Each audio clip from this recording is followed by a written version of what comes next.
jenis angkutan lain yang sesuai dengan kebutuhan angkut. Kemudian jalur distribusi laut menggunakan kapal laut. Dan yang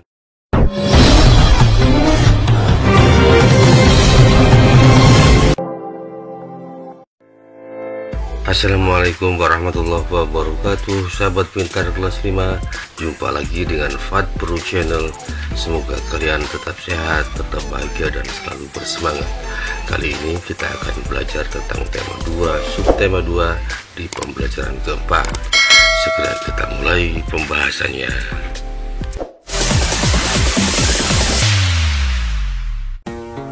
Apakah kamu suka membaca cerita pendek atau cerpen? Cerpen adalah cerita yang tidak benar-benar terjadi pada kehidupan nyata yang disajikan secara singkat dan pendek. Nah, coba sekarang bacalah cerpen berikut yang bercerita tentang tanggung jawab dalam keluarga. Cerpen ini berjudul Tanggung Jawab Ade, ditulis oleh Gusti Nur. Kalian baca baik-baik ya.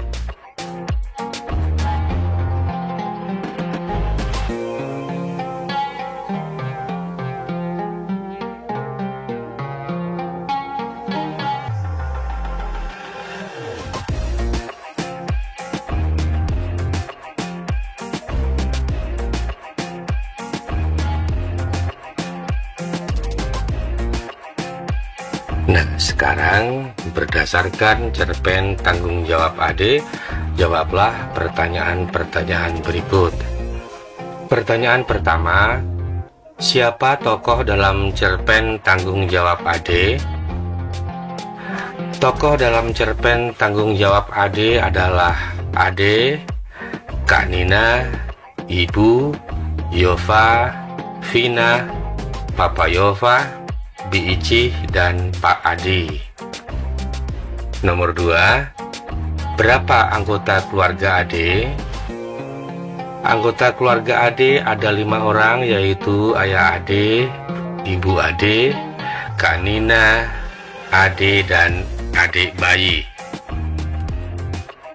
Pertanyaan ketiga, siapa yang biasa mengantar kue setiap pagi ke warung-warung?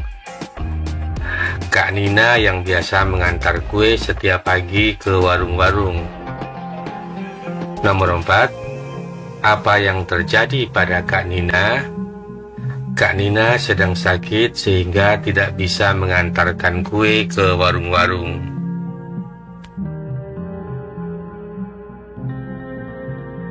Nomor 5, bagaimana Ade menolak permintaan itu untuk menggantikan tugas Kak Nina? Ade berangkat tergesa-gesa karena ada ulangan. Begitu alasan Ade menolak permintaan itu. Nomor 6, mengapa Ade tidak mau menggantikan tugas Kak Nina? Ade sengaja menolak tugas itu karena malu.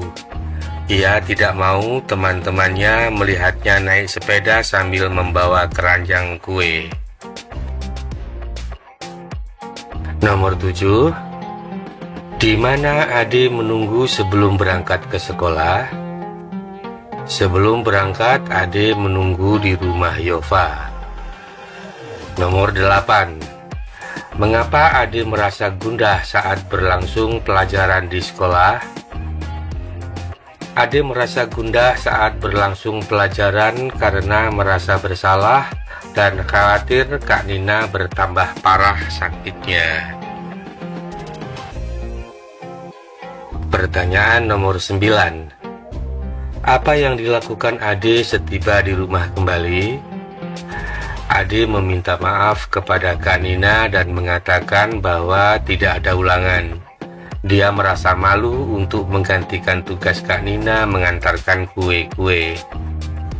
Pertanyaan terakhir nomor 10, apa yang dikatakan Kak Nina kepada Ade?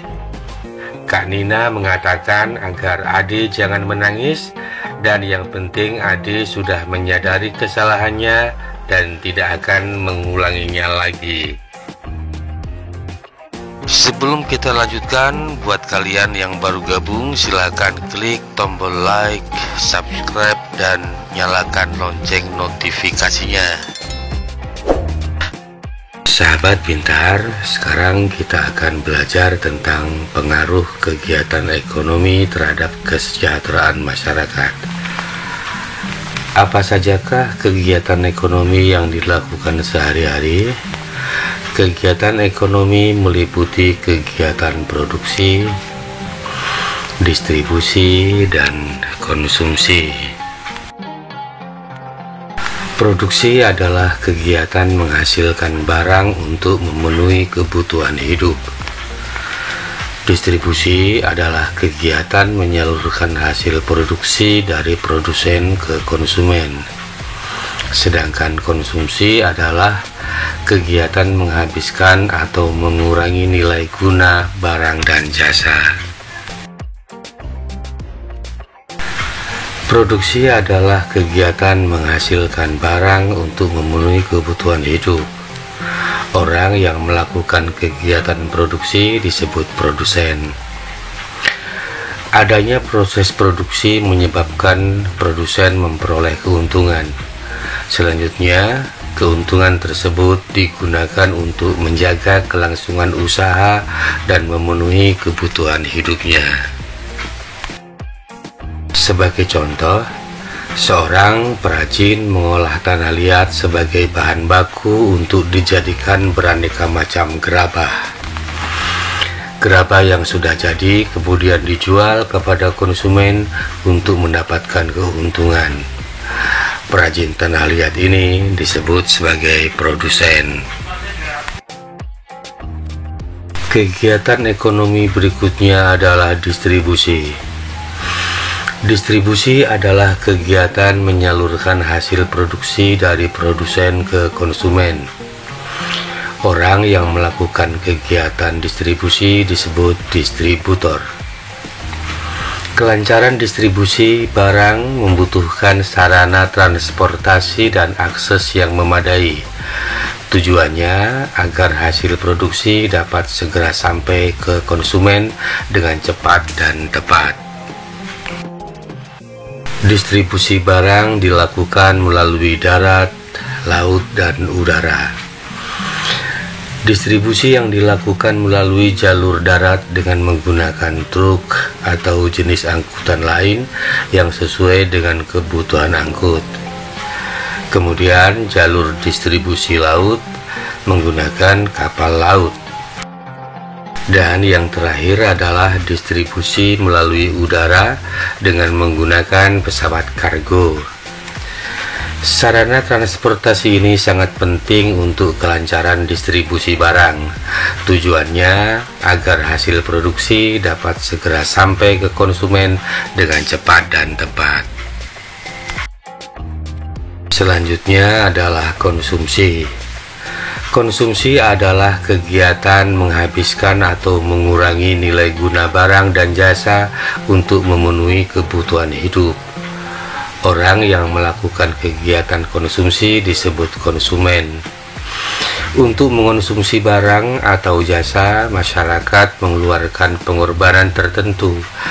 Pengorbanan dapat berupa uang atau waktu. Jajan di kantin dan makan bekal termasuk kegiatan konsumsi.